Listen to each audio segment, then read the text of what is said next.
Caladium siya. Malaki na siya. Nung sinaling ko dito, ayan, medyo lumaki pa. Bagong dahon, no? Ganda.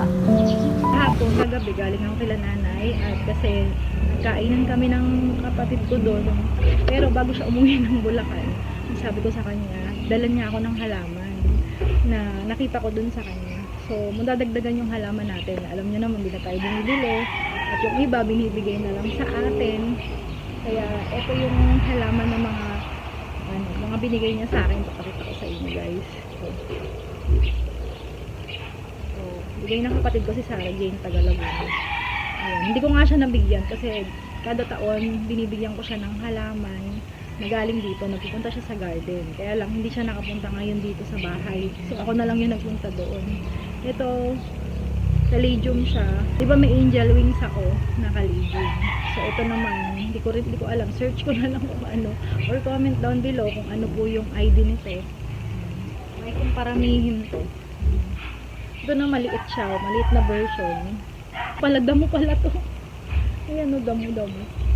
Ano niya to mga palaking. Yan. Meron din siya nito, mga propagate na to. Ayun, may instant pasuna, so pwede ko isabit doon. So, hindi siya tatamaan ng araw. Para hindi naman masunog kasi napakanipis ng dahon. Ito, hindi ko alam kung spider plant ba to or katulad lang din ng nandito. Kasi meron na ako nito Pero Lourdes ata ang tawag dito. Eto, hindi ko din alam yung tawag. Pero ang alam ko si Ate Gina alam yung tawag dito. Ang ganda nga ng hangin niya Binili niya ito yata sa online. Ang ganda Buti di nagkabalibal. Okay naman. Naiuwi naman namin ng maayos kagabi. Nag-tricycle lang kami. Ito. Yan, isasabit ko. At ito yung pandagdag sa ating hanging plant. Yan, minsan nag-vlog ako kung ano-ano na ba ulit yung mga hanging plant natin ngayong taon. Shout out po kay Jam Carese, lagi nag-comment si Sis Don Nakabatay. Thank you po. Hello Sis Marge, hello Mamita Gina, hello Ate Maris, hello Kuya Vic. At sa mga subscriber ko pa po dyan, hello po. Ito na lang ilalagay ko doon, ito dito sa mga.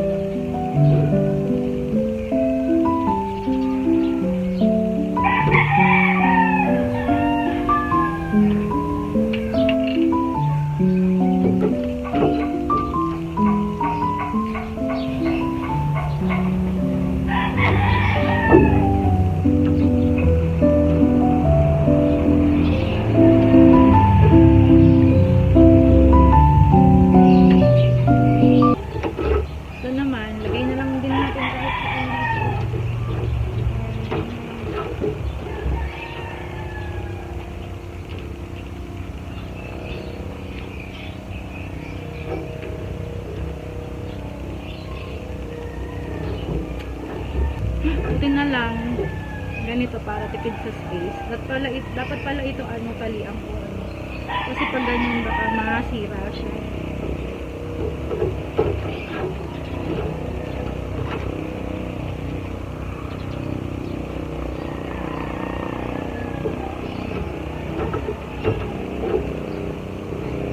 Meron palang naputol.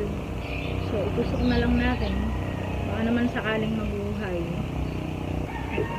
Lagay na natin ito.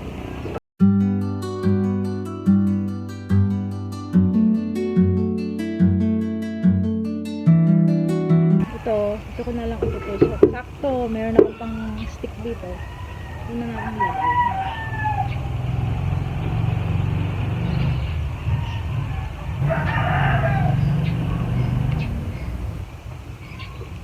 Guys, okay na, natusok ko na. Ito na siya Ito na yung nilagay kong na naputol. Ayan. Sana mabuhay siya. At yung mga halaman na binigay sa akin ng kapatid ko, yung ipisya, namatay na talaga siya. Natuluyan na, hindi ko alam kung may ugat pa dito na tutubo. Pero meron ditong maliit na isa pa, huwag tayo mawala ng pag-asa. Ito din, nagkasakit yung ganito ko namatay talaga siya, nagkaroon ng scale. At nagtusok ako. So ayan, salamat sa Diyos, may tumubo namang isa.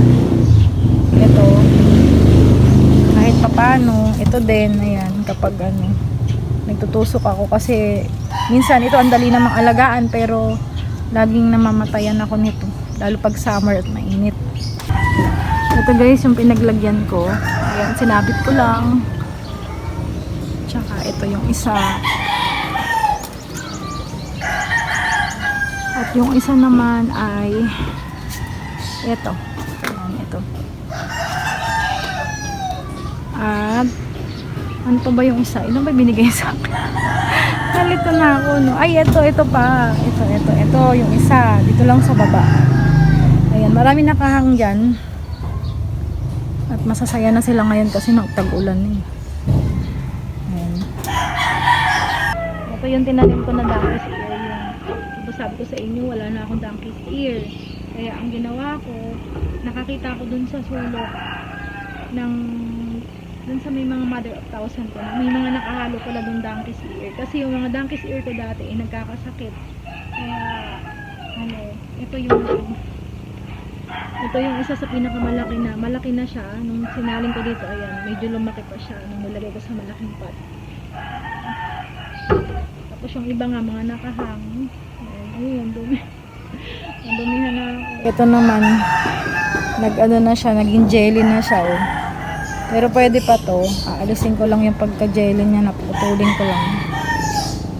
At i-air dry natin yan. Pwede pa yan. Alisin natin to.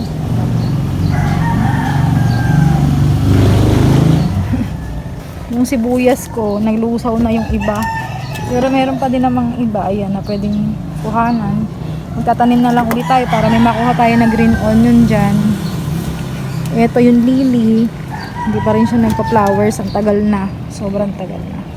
Kaya na naman sila. Masaya na naman ang mga halaman. Ayun, basa pa nga sila ng tubig. Oh.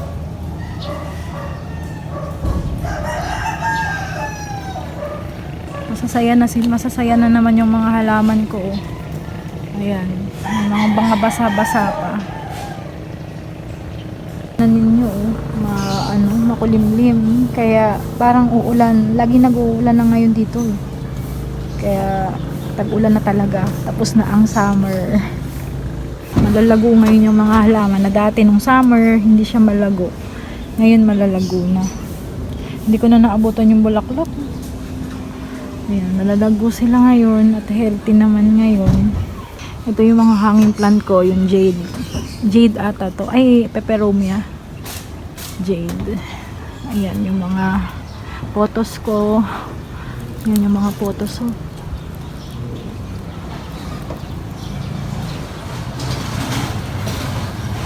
Ayan, dyan ko nga nilagay ito, yung mga bigay ng kapatid ko. Ayan, ipinakita ko kanina sa vlog. At ayan, ito tingnan nyo naman, mamatay mabuhay talaga siya. Grabe na yung ugat niya, no? Nagwawala na yung ugat. Ayan. At dito ko naman nilagay yung isa. Nandito.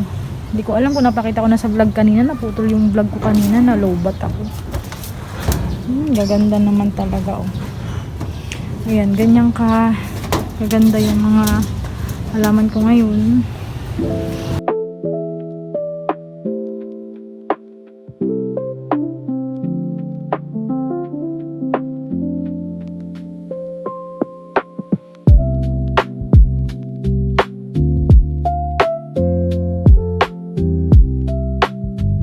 Bagong dahon, no? Ganda.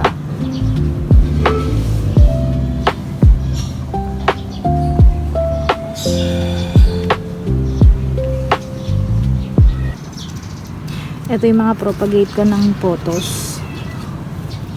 Ito pa yung isa. Ito, napakasela nito. Ang hirap i-propagate. Matagal. Pero ang ganda niya, oh. Wala nang natira dito. Sa inano ko, pinopagate ko. Ay, meron. Ako po.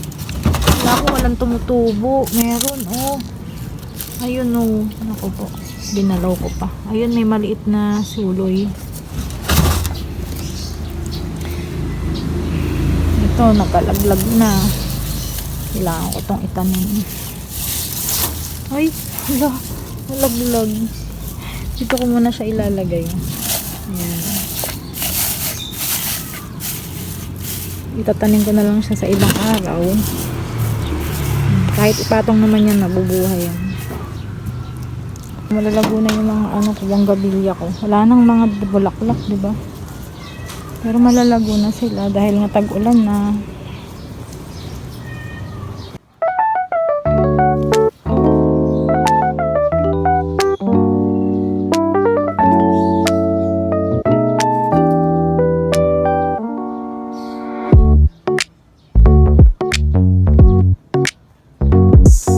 Sa ibang araw aayusin ko.